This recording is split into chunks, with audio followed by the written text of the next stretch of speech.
예배 오신 여러분 진심으로 환영합니다. 우리 옆 사람이랑 인사하도록 하겠습니다. 예배 오신 거 환영합니다. 예배 오신 거 환영합니다. 먼저 우리 교사로 섬기고 계시는 모든 청년분들 진짜 수고 많으셨습니다. 우리 수고한 교사들에게 박수 한번. 유아부부터 고등부까지 정말 수고 많으셨고 여러분들의 수고가 다음 세대들에게 은혜로 끼쳤을 줄 믿습니다. 제가 오늘 이 설교가 처음 설교가 아닙니다. 이렇게 크게 웃는다고요? 네, 제가 처음은 아니죠. 유아부 설교를 갔다 왔는데, 네, 되게 해맑게 해야 되더라고요. 이렇게 하면 이제 약간 정적이 흐를 수밖에 없는 예배를 한번 참여해봤는데, 지금 그래서 제 셔츠가 다 젖어 있습니다. 근데 감사한 게 그 애기들이 요 앞에서 예배를 드리는데, 진짜 이렇게 앉아가지고 똘망똘망하게 예배를 듣는 거예요. 20초. 전 그 20초에 감동을 받고 갑자기 돌아가더니 품에 안기고 자고 막 이러는데 어쨌든 유아부 선생님들 보면서 그리고 그 전도사님을 좀 떠올리면서 이분들 매주 이 수고를 하고 계시는구나. 전 놀랬던 게 모든 찬양에 율동이 있더라고요.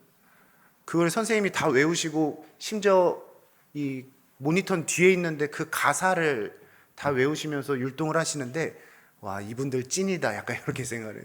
네, 아무튼 모든 교사분들 정말 수고 많으셨고 우리 아이들이 이 신앙의 유업이 잘 심어졌을 줄 믿습니다.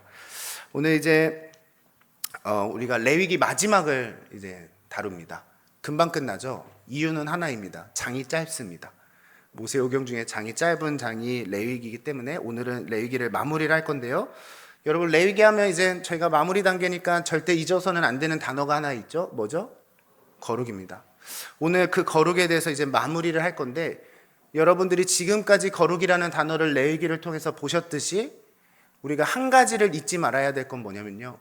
거룩은 순종이다입니다. 거룩은 순종이다. 순종을 했기 때문에 거룩한 것이 아니고요. 순종 그 자체가 거룩으로 나아가는 길이다라는 것을 우리는 깨달아야 돼요. 순종을 했다는 것은 하나님의 무엇에 순종한 것을 의미하죠? 규례와 법도 곧 하나님의 말씀에 순종하는 것이 됩니다. 그럼 하나님의 말씀에 순종할 때 우리는 순종하지 아니할 때와 다른 삶을 살게 될 것인데 그 중에 첫 번째가 뭐냐? 사랑이라는 것입니다. 사랑의 하나님이시기 때문에 하나님께서 해주신 말씀대로 살아가면 우리 삶에서는 뭐를 끼치는 삶을 살 수 있냐? 사랑을 끼치는 삶을 살 수 있습니다. 고아와 과부와 객들을 돌보는 그 사랑을 실천하는 것, 하나님은 그리고 그 뜻에 순종하는 것, 그것을 거룩이다라고 얘기를 하십니다. 또 하나 무엇입니까? 하나님은 뭐 하지 않으시는 하나님이라고요? 거짓말하지 않으시는 뭐 하신 하나님? 정직한 하나님입니다. 그런 정직한 하나님께서 주신 말씀에 순종할 때 우리는 하나님이 기뻐하시는 뭐의 모습으로 산다? 정직의 모습으로 살 수가 있는 거예요. 하나님의 말씀에 순종했을 뿐인데 하나님께서 갖고 계신 그 신성과 인격을 우리가 신격을 이 땅에서 살아낼 수 있는 것, 그 모습 그대로를 하나님께서는 거룩이다라고 이야기를 하십니다. 그럼 이제 오늘 레위기를 26장으로 마치면서 뭘 얘기를 하시겠습니까? 거룩함을 순종하는 자와 거룩함을 순종하지 아니하는 자의 삶의 열매는 다를 것이다를 이야기해 주는 것이 바로 레위기 26장의 내용입니다. 그래서 여러분들이 오늘 묵상하신 40절부터 46절은 결론이기 때문에 마지막에만 다룹니다. 근데 그 마지막이 너무 중요하기 때문에 본문을 거기로 달았는데요. 우리가 하나씩 좀 보도록 하겠습니다. 첫 번째 우리가 보길 원하는 건 3절입니다. 26장 3절. 제가 오늘은 본문을 많이 봐야 돼서 방송실에는 주지 않았습니다. 그래서 여러분이 성경책을 통해서 따라와 주시면 되겠습니다. 3절에 뭐라고 얘기합니까? 너희가 내 규례와 계명을 뭐하면? 준행하면. 이거는 곧 뭐하면이라는 의미가 됩니까? 순종하면이라는 의미가 됩니다. 이제부터 3절부터 이야기하고자 하는 13절까지의 내용은 순종했을 때 자녀들이 누릴 수 있는 복에 대해서 언급을 해주십니다. 그 하나하나를 보길 원하는데요. 첫 번째 4절 5절에서는 뭐라고 얘기합니까? 우리 함께 읽겠습니다. 시작. 내가 너희에게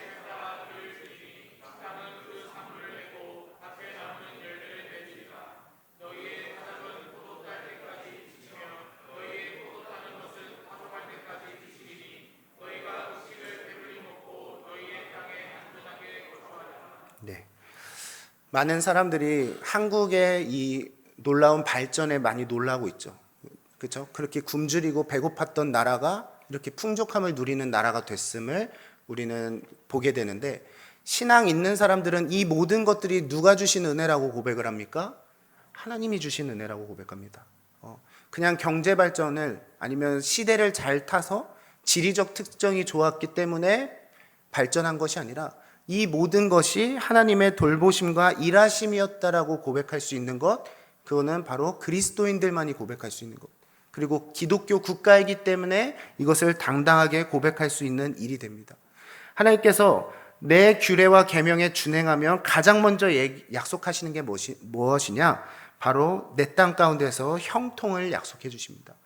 그가 가는 곳마다, 그가 손대는 것마다, 그가 하고자 하는 것마다 하나님께서는 다 뭐로 일하시겠다 약속하시냐? 형통으로 일하시겠다는 겁니다. 안 믿는 사람들은 어떻게 합니까? 이전에도 말했듯이 대학을 잘 가야, 직장을 더 큰 직장으로 취직이 돼야 내 앞날이 잘 풀릴 거라고 생각하죠. 그거는 철저하게 내 삶에 누가 주관자로 두지 않는 생각이냐? 하나님이 주관자라고 생각하지 않는 거예요. 그 내가 속하는 그룹에서 주는 영향력을 내가 누려야 형통할 수 있을 거라고 생각합니다. 근데 그리스도인은 그러면 안 되는 거예요. 그리스도인은 철저하게 뭐에 내 마음이 쏟아져 있어야 되냐? 지금 이 삶 가운데 하나님께서 나에게 요구하시는 것을 내가 순종할 때 형통이 일어날 거다라고 확신하면서 살아가야 되는 거예요. 그럼 그렇게 확신하는 사람들은요, 내가 어디에 머물러 있는지 중요하지 않습니다. 제가 많은 제자들이 이제 타지로 이동했을 때 교회를 추천받는데, 저는 무조건적으로 모한 교회를 추천하지 않는다라고 얘기했죠. 큰 교회를 무조건 추천하지 않습니다. 오히려 지금 제 제자들이 서울로나 다른 지역으로 갔을 때 지금 섬기고 있는 교회들을 보면 청년부가 20명도 안 되는 교회들을 섬기고 있어요. 찬양팀에 싱어가 없어서 못 섬기는 교회, 그렇죠?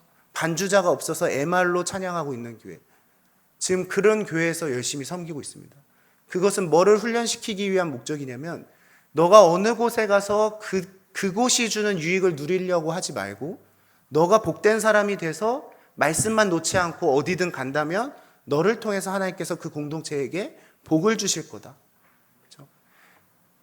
아무리 사역자로서 이런 제안을 해도 진짜 그러한 교회를 가는 청년과 가지 않는 청년들, 뭐에 따른 차이로 분리가 될까요?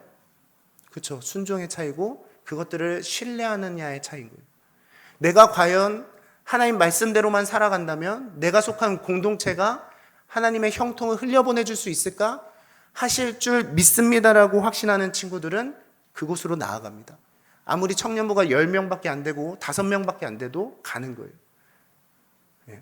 최근에 우리 수요 기도회에서도 설교해 주셨던 우리 권호성 전도사가 있잖아요. 거긴 청년부가 지금 6, 7명입니다. 그럼에도 불구하고 그 한 명 한 명을 되게 소중하게 여기면서 2-3 사람만 예배를 참석해도 열심을 다해서 설교를 하고 있어요. 그것은 나에게 맡겨주신 그 비밀을 잘 흘려보내줄 때 나에게 맡겨주신 이 양들도 그 은혜를 누릴 거라고 생각을 하고 있는 거예요. 그렇죠? 이것은 한두 사람에게만 소망이 되어져야 되는 복이 아니고요, 하나님께 순종하는 자들이 온전히 누릴 수 있는 복이라는 것을 우리 각 사람은 마음속에 새기면서 살아가야 돼요. 하나님께서 이것들을 어떻게 약속해 주셨습니까? 우리가 창세기부터 지금 모세오경을 보고 있는데, 특히 창세기에 나왔던 아브라함과 이삭과 야곱, 그렇죠? 오늘 본문에도 등장했던 이 인물들이 하나님의 어떠한 형통으로 살아갔는지를 너무나도 구체적으로 잘 다뤄주고 있습니다. 오늘 말씀에 뭐라고 합니까? 야곱과 이삭과 아브라함에게 하셨던 그 약속을 내가 다시금 기억하겠다라고 얘기하십니다. 아브라함은 어땠습니까? 자기 아내를 누이라고 속이며 자기의 생각대로 뜻대로 살아갔지만 하나님께서는 누이라고 속이는 그 과정을 통해서 더 많은 재산을 얻게 하시는 도구로 사용하셨죠. 이삭은 어떻습니까? 많은 사람들의 그 본토 사람들에게 도망 다니면서 땅을 팠지만 파는 곳마다 뭐가 나왔죠? 물이 나와서 거기가 다 우물이 됐습니다.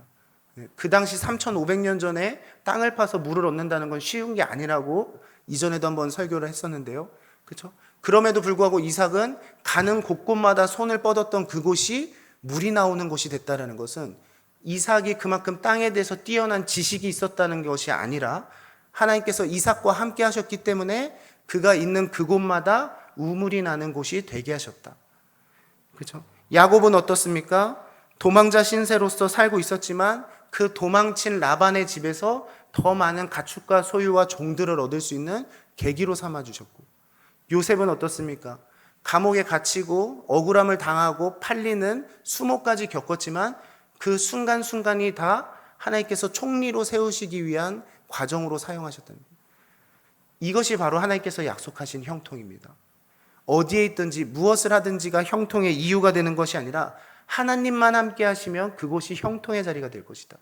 그런데 오늘 그것을 레위기에서 뭐라고 하십니까? 내가 지금 너에게 광야에서 준 이 규례와 법도를 지키면 이전에 내가 너희 조상들에게 행했던 형통이 너희 삶에서도 동일하게 일하게 될 것이다라는 소망을 품게 하시는 거예요. 여러분의 지금 한 해의 계획, 앞으로의 계획에도 많은 고민이 있는 줄 압니다. 거기에는 어떠한 고민도 사라지는 것, 그렇죠? 고민을 하나님 앞에 내려놓는 것, 그 첫 번째 시도가 뭐냐면 지금 나에게 주시는 하나님의 말씀에 내 눈과 귀를 기울이는 거예요. 그런데 내 눈앞에 내 귀에 하나님의 말씀이 없다? 그럼 그때부터 다시 내 노력과 힘으로 형통을 발버둥치려 할 겁니다. 그러한 사람에게 있는 것은 뭐밖에 없냐면 두려움밖에 없을 것입니다. 그렇죠? 우리가 첫 번째로 소망해야 될 것은 하나님께서 주시고자 하시는 형통을 그 순종 안에서 온전히 누려보기를 소망하시는 여러분들이 되셨으면 좋겠습니다. 두 번째는 무엇입니까? 6절에서 8절에 나오는 건데요. 내가 너희에게 평화를 줄 것이다. 사나움 짐승이 그 땅에서 제하여질 것이고 칼이 너희 땅에서 두루 행하지 아니할 것이다. 원수들이 너희를 쫓아도 칼에 엎드려질 것이다. 이것은 무엇을 얘기합니까? 삶에서 만나는 모든 이들로부터 하나님께서 보호하시겠다는 거예요. 어느 교회를 가든지 어느 직장을 가든지 어느 학교를 가든지 그곳에 너를 해할 이가 아무도 없게 하시겠다. 이것이 하나님이 주시는 형통입니다. 우리 청년들 중에도 이런 고백하는 사람, 전 진짜 살면서 느끼는 건데요. 참 사람 복이 많은 것 같아요. 사람 복이 많은 것 같아요. 이 고백을 한다는 건 범사에 누구를 인정하고 있는 겁니까? 하나님을 인정하고 있는 거예요.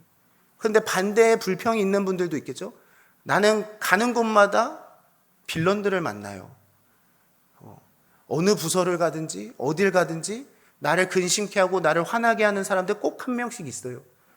내 시선이 온통 그러한 사람들에게 꽂히고 그러한 사람 때문에 내 삶이 버거워지기 시작했다. 그것은 그러한 사람들이 내 삶에 있기 때문이 아니라, 그렇죠? 하나님께서 만남의 축복으로 일하실 그 복을 지금 누리지 못하고 있다는 증거가 되는 거예요. 내가 불평할 사람들이 많아지면 많아지고 있다는 증거는 내가 지금 하나님의 복으로부터 멀어지고 있다는 증거지, 진짜 하나님께서 그러한 자들을 내 삶에 두셨기 때문이 아니라는 것을 깨달아야 되는 거예요. 네. 잘 생각해 보면요. 그리고 하나님 사랑으로 내 가정이나 직장이나 교회를 잘 돌아보면 싫어할 사람이 없어요. 아닌 것 같죠? 네, 싫어할 사람이 없습니다. 그 사람을 잘 보면 정말 하나님의 형상을 닮아 있는 그 사랑스러움이 각 사람의 하나씩은 있어요. 하나님이 나와 함께 하셔서 모든 원수로부터 그것들을 제거하셨다는 건 무엇입니까? 야곱이 다시 돌아와서 에서를 만나려 했을 때 에서가 어떻게 합니까? 다시 야곱 죽이려고 했습니까? 아니면 따뜻하게 안아줬습니까? 따뜻하게 안아줬죠. 오히려 죽이고자 그렇게 오랫동안 기다렸던 그 동생이 도리어 사랑스러운 모습으로 발견되게 하시는 그 은혜, 누가 주시는 거냐? 하나님이 주시는 거예요. 그렇게 일하시는 하나님이 내 가정 가운데, 교회 가운데, 직장 가운데 함께 하신다라고 한다면 미워할 영혼이 한 명도 없는 거예요. 사랑스러우면 사랑스러웠지 미워할 영혼이 한 명도 없습니다. 내가 계속 미워할 사람들을 찾게 되고 미워할 사람들만 내 눈앞에 발견되어진다는 것은 내가 어쩌면 하나님의 말씀에, 사랑에, 진리에, 정직에 멀어져 있구나라는 것을 스스로 깨닫는 이유가 돼야 되는 거예요. 저는 여러분들이 정말로 누굴 봐도 사랑스럽게 볼 수 있는 그리스도인이 되었으면 좋겠고 하나님의 자녀들이 되셨으면 좋겠습니다. 지금은 청년의 때에 청년 안에서 우리가 교제하고 있지만 청년의 때가 지나면 우리는 세상 속으로 또 내 자녀를 둔 가정 안에서 나의 삶을 이제 지속적으로 살아가야 될 텐데 더 많은 사람들, 더 다양한 사람들을 만나게 될 거예요. 그렇죠? 근데 지금도 100명밖에 안 되는 이 공동체 안에서도 사랑이 힘들다고 한다면 어떻게 세상에 속해서 사랑을 온전히 실천하면서 살 수 있겠습니까? 너무 버거울 거예요. 근데 하나님께서 약속하신 우리의 삶은 그러한 삶이 아니라는 거죠. 너가 내 말씀에만 순종하고 사랑에 순종하고 정직에 순종한다면 너가 만나는 모든 이들은 원수가 아닌 사랑하는 자들이 될 거라는 약속이 바로 오늘 본문의 말씀인 거예요. 여러분, 만약에 사람 때문에 너무 힘든 시간들을 보내고 계시다면, 원수들 때문에 힘든 시간을 보내고 계시다면 그 원수를 탓하지 마시고 지금은 하나님 앞에 나의 신앙을 점검해야 될 때, 나는 얼만큼 하나님이 보시기에 기뻐할 만한 자로서 순종의 삶을 살고 있었는가를 우리가 씨름하고 그것들을 들여다봐야, 그리고 그 앞에 내가 깨져봐야 내가 원수로 생각했던 사람이 진짜 원수가 아니었구나를 깨닫는 은혜가 있을 것입니다. 네. 하나님께서는 이것들을 통해서 두 번째로 약속을 해주고 계십니다. 세 번째는 9절을 보시면 뭐라고 얘기하십니까? 함께 읽겠습니다. 시작.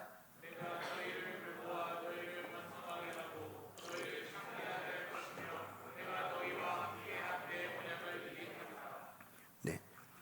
하나님께서 인간을 만드셨을 때부터 아브라함을 부르시기 이전부터 주셨던 약속은 뭐냐면 생육하고 번성하라는 거예요. 생육한다는 건 뭡니까? 번성한다는 건 뭡니까? 너희 안에서 그 생명이 충만하게 하시겠다는 거예요. 생명이 또 다른 생명을 낳고 생명을 낳고 생명을 낳는 은혜가 너희의 삶에 있게 하겠다가 하나님께서 한 번도 돌이키신 적 없었던 축복입니다.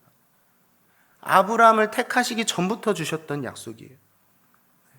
그런데 그 약속이 어떠길 원하시냐면 하나님의 말씀에 순종하는 모든 이들에게 부어주길 원하시는 분이 하나님이십니다. 요즘에 부쩍 이 신혼 부부들을 더 많이 만나게 됩니다. 근데 그 신혼 부부들이 갖고 있는 그리고 이 고민 중에 하나가 뭐냐면 출산이 잘 안 돼, 그죠? 임신이 잘 안 되는 이 고민을 정말 많이들 나눠요.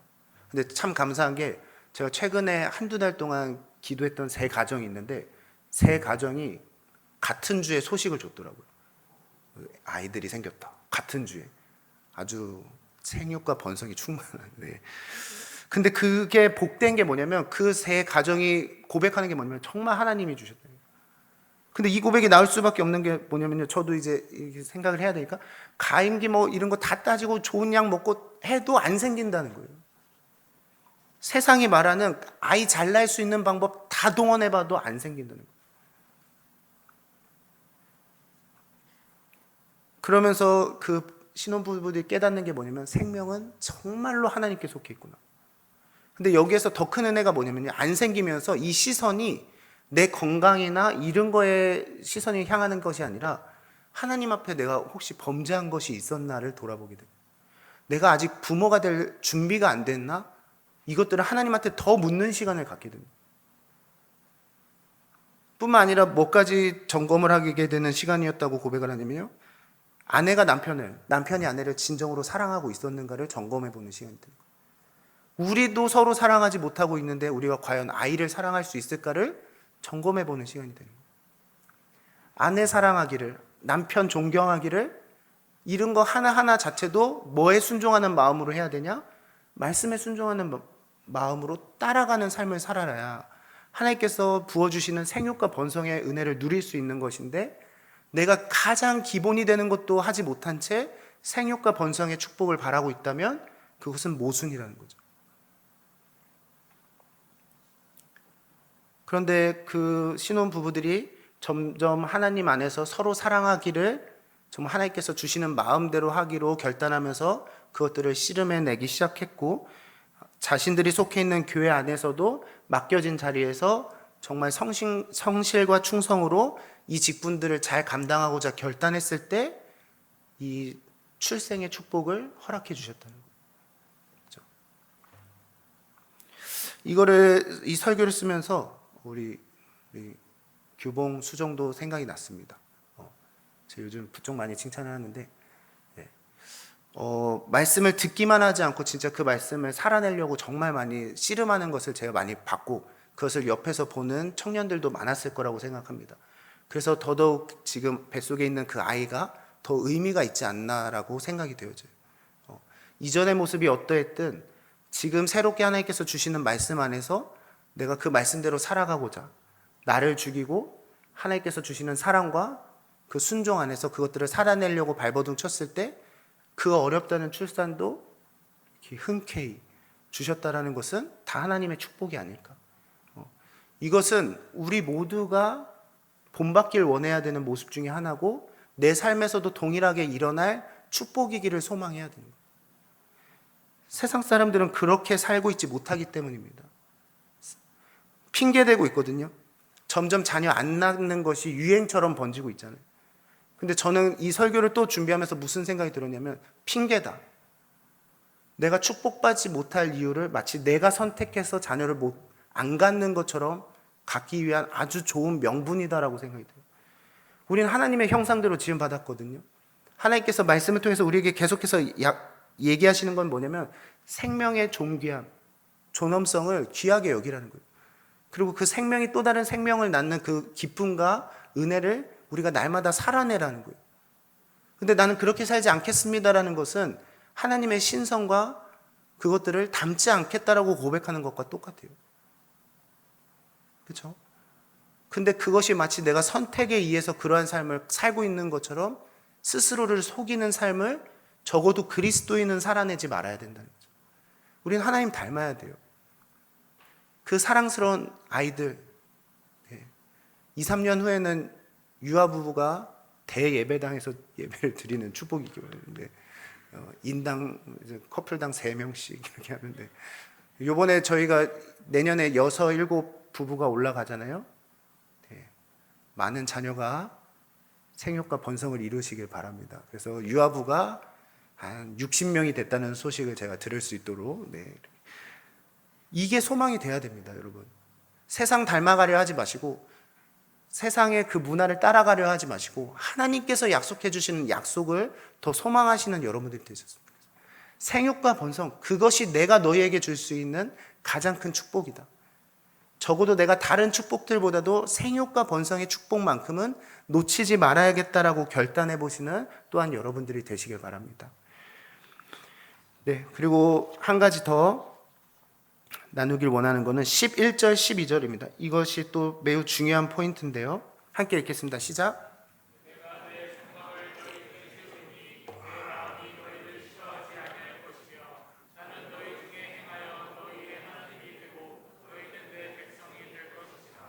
네, 성막에서 너희 중에 성막을 너희 중에 세우고 내 마음이 너희를 싫어하지 않을 거다.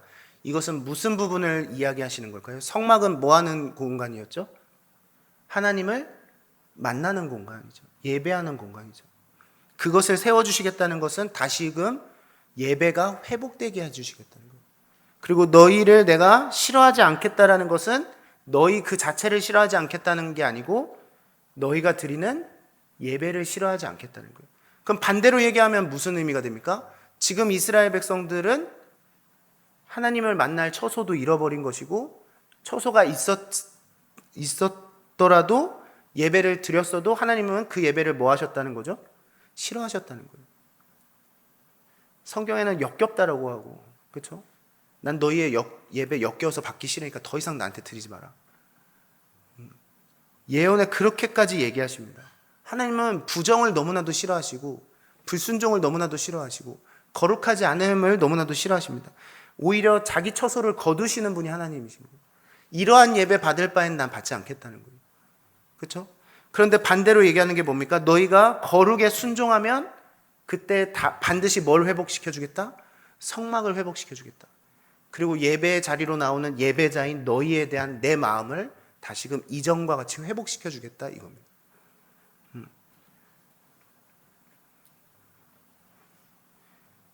예배는 내가 드리고 싶다고 해서 드리는 것이 아니고 교회에 와서 예배를 드렸다고 해서 이 예배가 무조건적으로 하나님이 받으실 만한 예배가 아니라는 사실을 깨달아야 됩니다.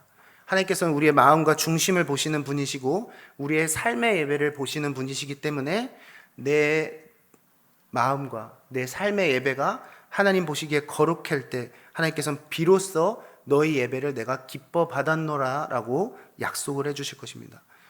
내가 아무리 많은 큐티 말씀을 보고 또 많은 설교를 들었어도 내 마음에 감동이 없고 은혜가 없다는 거, 뭐 설교자의 문제가 있을 수도 있겠지만 이것이 어떠한 설교를 들어도 은혜가 되지 않고 내 이전에 몇 년의 예배가 다 메마른 예배였다라고 한다면 그것은 예배를 드리고 있는 환경의 문제인 것이 아니라, 그렇죠?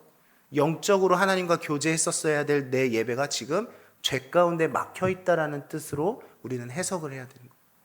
하나님, 저의 안에도 갈급함이 있고 답답함이 있고 하나님께서 약속하신 그 말씀 안에서의 단비를 내가 하나씩 붙고 싶은데 내 삶에 그러한 것들을 느껴본 적이 너무나도 오래됐습니다. 아니면 한 번도 저는 남들이 고백하고 있는 그 달콤함을 누려본 적이 없습니다 라고 고백이 되어진다면 그것은 하나님의 말씀이 달지 않아서가 아니고 내가 하나님께서 기뻐 받으실 만한 예배자의 모습이 아니기 때문이라는 것을 점검을 해야 됩니다.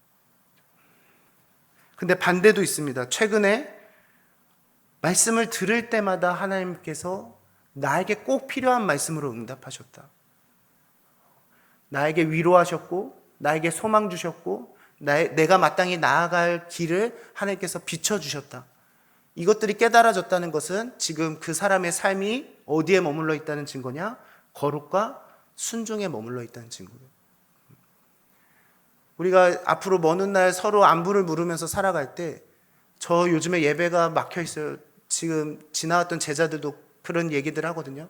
어제도 이제 중고등부 제자들이 한 6명이 찾아왔는데 저 이번 수련회 통해서 하나님께서 미워하는 마음 회복해야 된다고 마음 주셔서 저 지금 그 친구한테 용서 구하려고 해요 라는 은혜를 나누는 반면에 저 최근에 한 6개월 동안의 예배가 한 번도 은혜가 된 적이 없어요. 달콤했던 그 예배가 너무 그리워요 라고 말하는 친구들도 있어요. 그런데 말을 안 했지만 이렇게 그 친구의 삶들을 잘 들여다보면 누구는 정말 맡겨진 자리에서 성실과 사랑을 베풀면서 열심히 신앙생활을 하는가 반면에 누군가는 계속 다투고만 있는 거예요. 다투고만 있다 보니까 예배가 예배의 은혜가 없었던 거예요. 그죠? 그래서 어제도 얘기해 줬던 것이 뭐냐면 막힌 담을 먼저 허물고 예배 자리에 나간다면 너 예배는 반드시 회복될 거다. 하나님께서는 너의 예배가 반드시 회복되게 해주실 거다. 근데 그 중고등부 친구들이 예배 회복에 대한 소망이 있다는 건 너무나도 긍정적인 겁니다. 그렇죠? 그 순수함, 영적인 순수함과 갈급함에 대해서 아직 놓치지 않고 있다는 증거가 되겠죠. 그것은 이 자리에서 예배를 드리시는 모든 청년들의 마음에도 동일하게 임했으면 좋겠습니다. 내 삶에 그 어떠한 유익과 즐거움보다 하나님께서 말씀으로 나와 함께 하시면서 주시는 은혜가 더 크다라는 것을 고백할 수 있는 삶을 살아야 돼요. 그것이 하나님께서 거룩한 자에게 주시겠다라는 복입니다. 근데 내가 그 예배에 대한 모든 것들이 막혀 있고 말씀에 대한 은혜가 막혀 있다는 것은 거룩에서 지금 한 발 멀어져 있다는 뜻이 되고요. 그것만 이룬다면 13절로 마지막 뭘 얘기하시냐? 너가 종되었던 것을 면하게 될 것이다. 지난주 본문이랑 똑같은 걸 이야기하시죠. 너희 안에 족쇄를 채웠던 모든 것들로부터 너를 해방시켜 주시겠다. 죄로부터, 노동으로부터, 직분으로부터 너가 얽매여 있던 모든 것들 가운데 나는 너를 해방시켜 주겠다라고 약속해 주십니다. 이거는 누가 누리는 은혜라고요? 거룩한 자들이 누리는 은혜입니다. 거룩만 한다면 하나님께서는 이 모든 것들이 반드시 이루어지게 될 거라고 약속을 해주고 계십니다. 오늘은 복에 대해서만 보려고 하는데 눈으로만 함께 보도록 하겠습니다. 16절, 17절을 보시면 읽지 않겠습니다. 반대로 14절만 함께 읽겠습니다. 시작.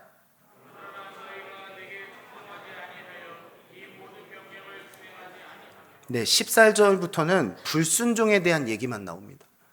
너네가 순종했을 땐 이러한 은혜가 있겠지만 불순종하는 자들에게 어떻게 하겠다고 합니까? 16, 17절을 눈으로 보시면 폐병과 열병이 그리고 눈이 어둡게 되고 실명하게 될 것이고 생명이 쇠약하게 될 것이고 너희가 파종한 모든 것들이 헛되게 될 것이며 너희 대적들이 도리어 그것들을 먹게 될 것이다. 그렇죠? 축복으로 주시겠다고 했던 모든 것들의 반대를 지금 이야기를 하고 계시는 거예요. 그렇죠?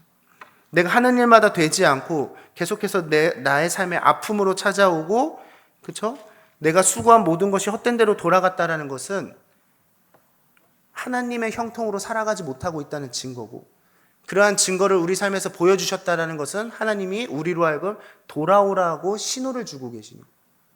그 신호를 보고도 깨닫지 못하면 어떻게 됩니까? 17절 맨 마지막처럼 너희는 쫓기는 신세가 되고 도망자의 신세가 될 것이다. 그렇죠? 또 18절에 이렇게 얘기합니다. 또 만일 너희가 그렇게까지 되어도 내게 청종하지 아니하면, 그러한 핍박과 환난이 있음에도 불구하고 그럼에도 불구하고 순종하지 아니하면 어떻게 되겠다는 겁니까? 그러한 벌이 7배나 더 강하게 너네 삶에 나타나게 될 것이다. 그렇죠? 너희의 교만을 꺾을 것이고 너희 땅과 너희 하늘 모든 것들이 다 폐하여질 것이다라고 하나님께서 경고를 하십니다. 22절부터 26절에서도 얘기를 하는데 21절에 뭐라고 얘기하십니까? 너희가 나를 거슬러 내게 청종하지 아니할진대. 그렇죠? 27절도 이야기합니다. 너희가 이같이 될지라도 내게 청종하지 아니하고 내게 도리어 뭐합니까? 대항할진대. 그렇죠? 불순종하고 또 불순종하고 불순종하고 거룩하지 않고 또 거룩하지 않고 그 모습 그대로를 완악함과 강팍함으로 너희가 살아낸다면 뭘 얘기하시는 거냐? 너희가 견딜 수 없는 환난이 너희 삶 가운데 임하게 될 것이다. 이겁니다. 7배나 더 강하게 한다는 것은 더 이상 너희가 너희 힘으로 견딜 수 없는 환난이 임하게 될 거라는 거예요. 사람과 사람 관계에서도 견딜 수 없을 만큼의 환난, 나의 그 수고와 그 삶에서의 유익, 환난, 공동체 생활에서도 환난, 하나님 앞에서 예배드리는 모든 순간순간도 도리어 환난이 될 것이라고 경고를 하시는 거예요. 이토록 하나님께서는 뭘 요구하시는 겁니까?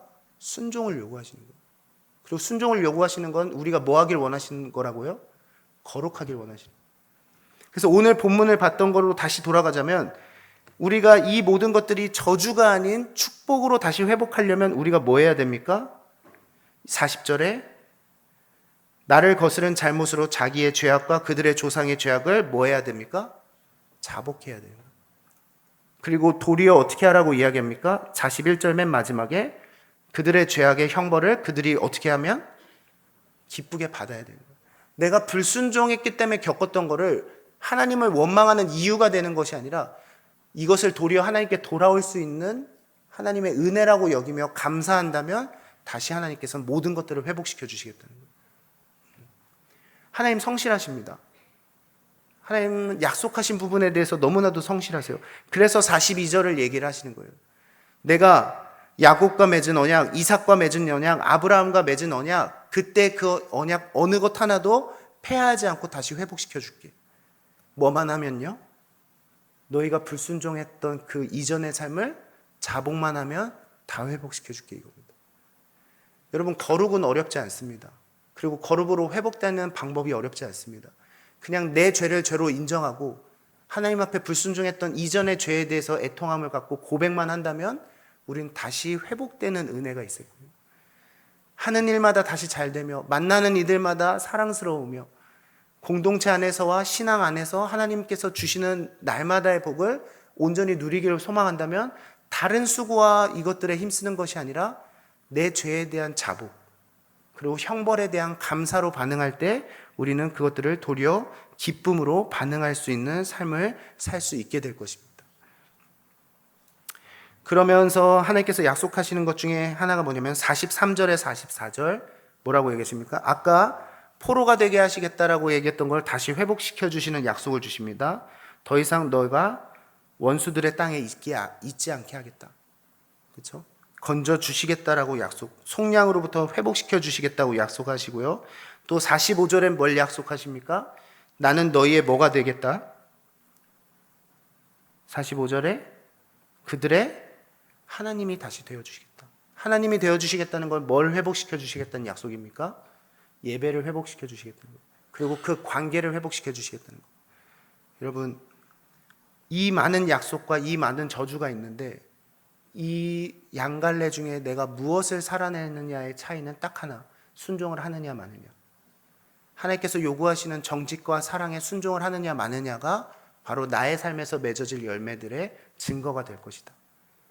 레위기를 마치면서 저는 여기에 계신 모든 청년들이 복만 가득한 삶을 살았으면 좋겠습니다. 우리들 중에 복을 사모하지 않는 사람 단 한 사람도 없을 거라고 생각합니다.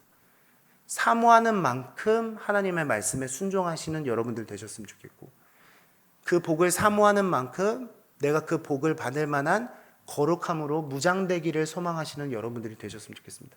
그래서 이 청북 청년 공동체가 꼭 교회 안에 속해 있지 않더라도 이 공동체는 정말 많은 복을 받는 공동체구나라는 소식이 정말 온 땅에 기쁜 소식으로 퍼지는 은혜가 있었으면 좋겠습니다.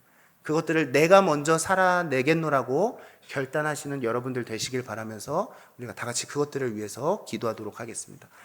기도하시겠습니다.